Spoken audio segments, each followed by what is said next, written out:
Bonjour la famille, bonjour les amis et bienvenue sur ma chaîne. Si vous êtes là pour la première fois, mon nom c'est Marie et je vous remercie pour votre précieux temps pour suivre mes vidéos. Et ceux qui sont déjà abonnés sur la chaîne, vous êtes spécial, infiniment merci pour tous les parcours ensemble. Cœur sur vous, merci beaucoup. Sur cette chaîne encore aujourd'hui, je veux vous parler de la RDC. Oui, de la RDC parce que moi, je suis de la génération de ceux qui n'ont que la RDC. Si vous aussi, vous êtes de la même génération que moi, à vous les claviers, écrivez, je n'ai que la RDC. Et ensuite, abonnez-vous, partagez la vidéo et voilà, merci beaucoup. Aujourd'hui, je veux que nous puissions avoir un débat sur une chose. Et vous savez, dernièrement, il y a quelques mois, il y avait un sérieux claque entre les présidents sud-africains et les présidents rwandais. Vous savez, c'était quand même un peu chaud, vous voyez, entre les deux présidents. Ils se sont échangés de mails pas très courtois. Et j'étais impressionnée par une chose. Franchement, j'étais impressionnée par l'unité de la population sud-africaine autour de leur président. Vous savez, en ces moments-là, il n'y avait pas... je n'ai pas vu l'opposition, je n'ai pas vu la majorité. Ils s'étaient tous rangés comme un derrière leur président, M. Cyril Ramaphosa. Ce qui m'a impressionné le plus, c'était la réaction ou l'attitude de M. Julius Malema, l'opposant panafricain historique. Vous savez, si vous ne connaissez pas Julius Malema, en tout cas, je vais vous les recommander. C'est un grand panafricaniste. C'est quelqu'un qui prend la cause pour nous en tant qu'étrangers. Vous savez, il dit une fois dans une campagne électorale que si vous ne voulez pas me voter parce que moi je défends les Noirs africains comme moi sur les territoires africains ici, alors gardez vos votes. Je préfère ne jamais être président de ces pays. Si vous voulez garder vos votes parce que je veux défendre les Africains sur ces territoires, alors vous les gardez parce que je ne m'éterai jamais. À mon avis, l'Afrique, c'est comme une maison ou l'Afrique du Sud, c'est comme une chambre dans cette grande maison africaine. Et dans la maison, les enfants, ils peuvent dormir dans cette chambre ou dans l'autre. Ça revient au même. Alors pour moi, les étrangers qui vivent sur cette terre sud-africaine sont chez eux autant que les autres Sud-Africains autochtones. Vous savez, ça c'était un hommage très fort pour les étrangers en Afrique du Sud, les étrangers noirs, parce que souvent ils sont victimes de la xénophobie. Oui, souvent oui. Mais j'étais impressionnée vraiment par son intervention à l'égard du président rwandais. Il avait dit que, écoutez messieurs, Cyril Ramaphosa, le président, c'est le père de tous les Sud-Africains et nous ne vous permettrons pas de lui parler comme cela vous plaît. Non. Nous viendrons. We're gonna come after you.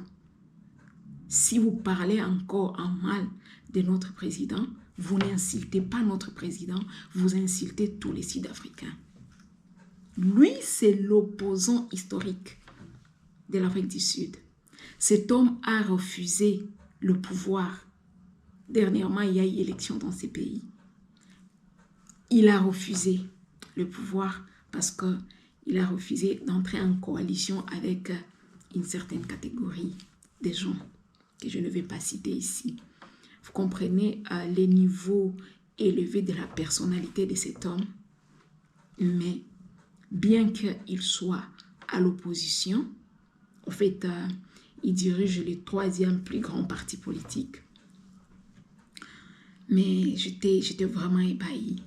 Mais alors, quand je rentre chez nous, les amis congolais, mes chers compatriotes,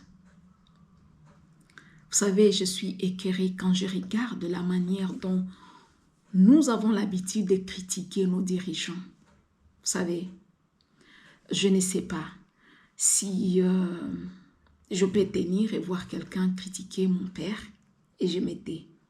En passant, je ne suis ni de l'IDPS et moins encore un sapota de Félix Tshisekedi. Je ne suis pas tshisekediste, mais je suis juste congolais, une âme éprise du bien-être de tout Congolais. Vous savez, franchement, je me trouve très diminuée. Je me trouve très diminuée quand nous, Congolais, nous parlons du mal. Quand nous parlons en mal de notre président. Écoutez, les hommes, ils passent. Les hommes, ils passent. Les hommes, ils passent et les institutions restent, vous savez. Donc, Félix Tshisekedi, c'est un homme. Il va passer. De quelle manière, je ne le sais pas, mais il passera. Mais la RDC restera. Pourquoi est-ce que nous devons passer notre temps à nous déshabiller, à nous humilier en parlant du mal de lui, en public, sur les réseaux sociaux? Qui va nous respecter si nous ne pouvons pas respecter nos institutions, si nous ne pouvons pas respecter nos dirigeants? Vous savez, et honnêtement parlant, je voudrais qu'on en parle un peu ici. Et je rentre toujours dans la logique du debout congolais. Vous savez, notre hymne national, elle est trop belle, elle est remplie d'essence. Je ne sais pas si la majorité de nous autres, nous la connaissons. Sinon, nous sommes unis par les sorts. Vous savez, nous sommes unis par les sorts. Pour la majorité, nous n'avons pas pris d'armes, comme certains le font aujourd'hui pour devenir congolais. Nous sommes nés Congolais, nous bénissons les Seigneurs pour ça. Et les sorts nous a unis. L'effort pour l'indépendance de notre pays, vous savez, parce que nous n'avons que la RDC. Mais comment est-ce que nous sommes unis quand nous prenons tout notre temps à critiquer, à parler à mal? Les linges sales se lavent en famille, non? Hein? Les linges sales se lavent en famille quand même. Et ça ne nous grandit pas. Parce que moi, personnellement, quand je fais face à des critiques du genre au sujet de notre président, je me sens humiliée. Je me sens humiliée. J'ai honte. Pourtant, je ne les connais pas personnellement. Je ne fais pas la politique. Je n'ai aucun intérêt à la présidence. Aucun. En tout cas, aucun. Mais je me sens attachée. Et je me sens humiliée quand nous parlons du mal de nos institutions. Personne ne viendra nous respecter si nous ne nous respectons pas nous-mêmes.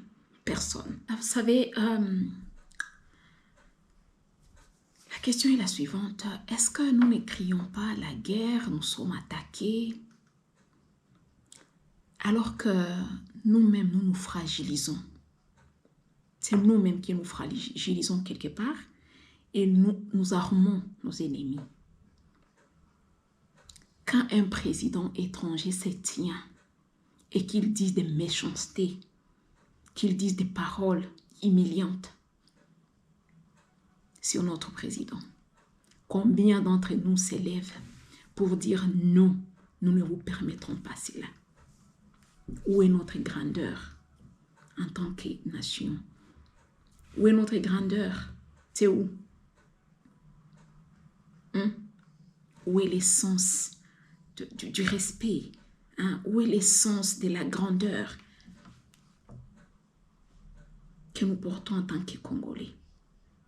Dressons nos fronts, les amis, dressons nos fronts. Comment est-ce que nous dressons nos fronts? Nous ne dressons pas nos fronts en nous humiliant, en nous insultant. Soyons rigoureux avec nous-mêmes, franchement. Pourquoi des légèretés autant que nous les faisons au sujet de notre président? Pourquoi des légèretés comme ça? Au fait, quelque part, je comprends parce que c'est monnaie courante. Nous sommes plus caractérisés par la danse, la musique, les légèretés.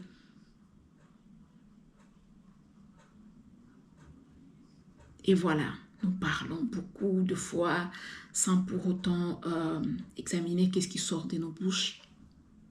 Mais franchement, hein, notre dignité, elle est où?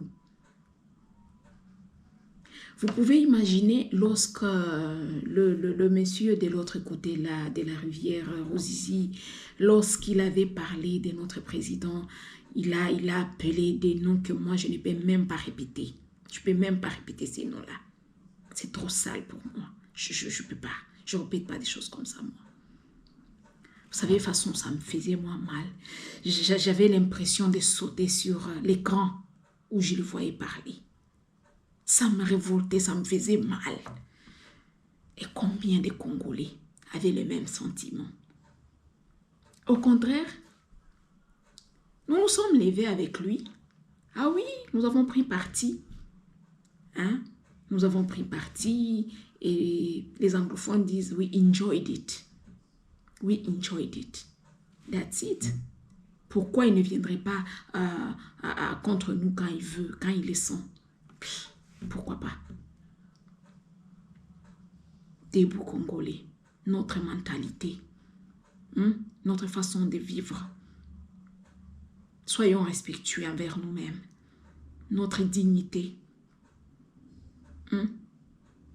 Je crois que chacun d'entre nous a un effort à fournir. Arrêtons de parler légèrement mal des autres, de légèreté dans nos langages. Arrêtons ça. Ça ne nous grandit pas. Ça ne nous regardit pas.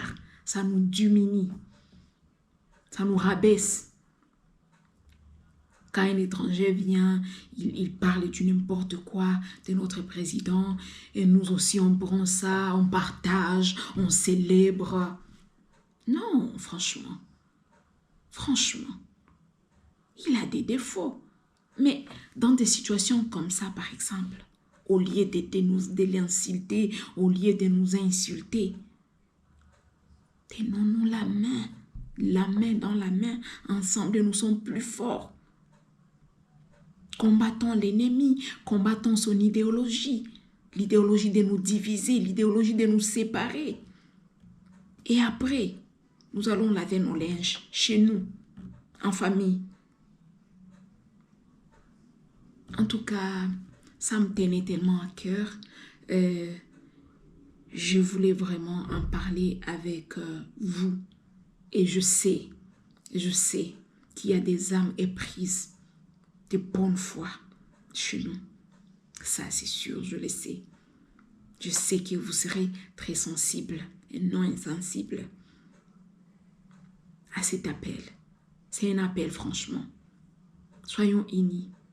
Arrêtons d'armer l'ennemi contre nous-mêmes et puis aller combattre. Non, combattons de l'intérieur. Debout Congolais. Dressons nos fronts longtemps courbés. Et pour de bon, prenons les plus bels élans dans la paix. Merci beaucoup. Si vous avez aimé la vidéo, partagez, abonnez-vous, commentez. Merci beaucoup et à très vite. Ciao.